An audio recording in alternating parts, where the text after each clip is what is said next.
What did I just watch? Hi, I'm Andre and I'm a Black Derp with another Teenage Mutant Ninja Turtles episode recap.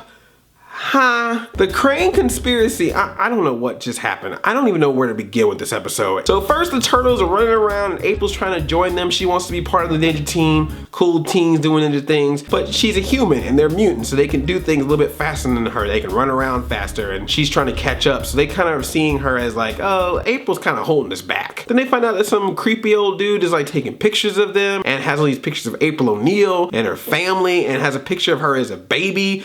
How? I have no idea. He's been following all these conspiracies and he knows a lot about the Kraang, which the Kraang also knows about. So the Kraang has to go find him and they find him and they decided they have to take him out because he's friends with the turtles who are turtles and the Kraang is not pleased. So he joins the turtles and April and they're just like, all right, we're friends now. That's it. That's all it takes. The turtles are gonna go run off and try to stop things themselves and leave April with the creepy old man. Have you not seen any episodes of Lost in Space, Ninja Turtles? But April ain't having that. She wants to be part of the team. So she follows the turtles. They try to break into TCRI to try to delete all the data that Kraang have about April. This is where it gets weird. So they fight the Kraang and the Kraang catch April and take her away, and then April comes back and they get trapped. April starts laughing all weird and her eyes get all bugged out. Come to find out that that is not April, that is a clone of April. And they go into this room and they find out that there are apparently several clones of April. So this is the dealio. Apparently April is part of some DNA lineage of the Kraang. This conspiracy theory is that the Kraang have been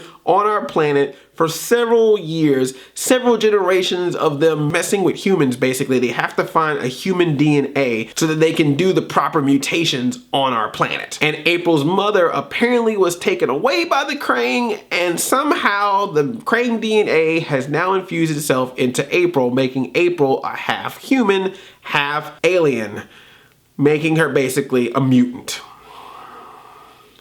What? And then the Kraang have apparently also been taking her DNA so that they can then make clones of her, but then some of them are mistakes, which they have referred to as, and I kid you not, April Derps.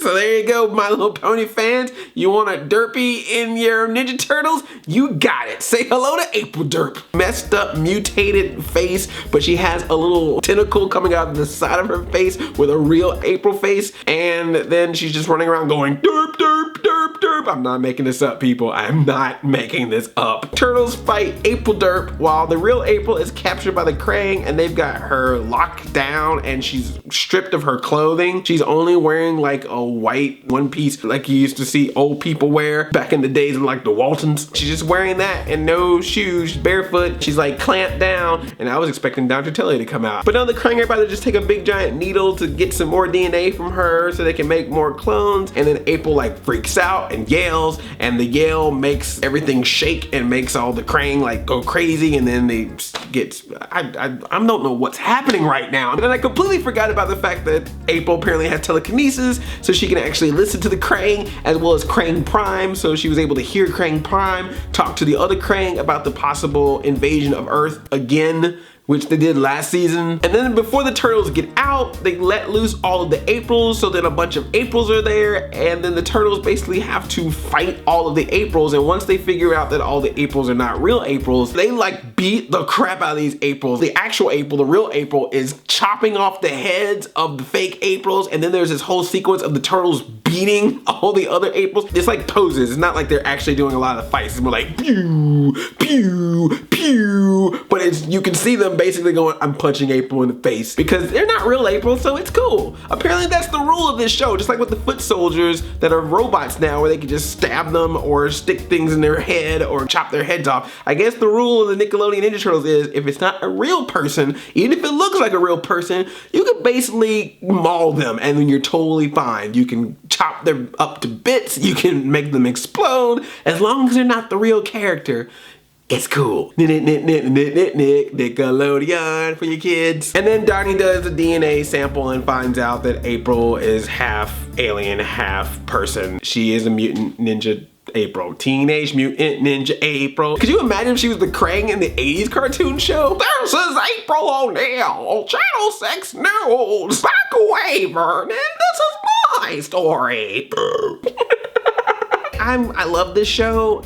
but I even gotta say, this was an out there episode. I'm sorry, like this is a lot to take in. April being a mutant, the cloning, I did like April Derp. I don't have a problem with April having the telekinesis. I don't have a problem with maybe that Kraang did some kind of experiment on her that gave her this power, but making her a half alien, half Kraang, I'm just like, wow, that's a lot to stomach there. And now this doesn't make April totally human. It's like that's their human sidekick. I guess we still got Casey Jones. And where was Casey during all this? It seems like Casey should have been a part of this episode as well. It would have made a lot of sense to have him on this mission because so much was happening to April, and that would have brought in some great conflict between Casey and Donnie trying to help April out, especially with April having the attitude that she doesn't want any help. She wants to do things herself. But yeah, this is a lot to take in, guys. I mean, I'm still with this show, but I gotta admit, this episode was a little bit on the deep end. This is a show about talking mutant turtles. So when you're saying that about that type of show, you already know we're in crazy town. I'm gonna just go with it, says the guy who wants April and Donatello to be together. But I guess she's mutant now, so I guess that's cool, right? Is that what they're basically trying to set up? Is they're basically trying to say like, oh, well now she's a mutant, so it's okay for her to date a turtle. All right, don't listen to fans, Nickelodeon, do your own thing. Now I wanna hear from you. What did you think of this? Are you happy with April being half alien, basically a mutant? Are you cool with this? And if you were a mutant, what would you want your other half to be? Half human, half what? I love you like a play cousin. I'm Addy 5000. Chain chomp, yomp. Yeah, my reviews. And today I'm reviewing the Lego movie. I lost a sigh, but I can get it back. I can get it back. Damn! April Derps. Derp, derp.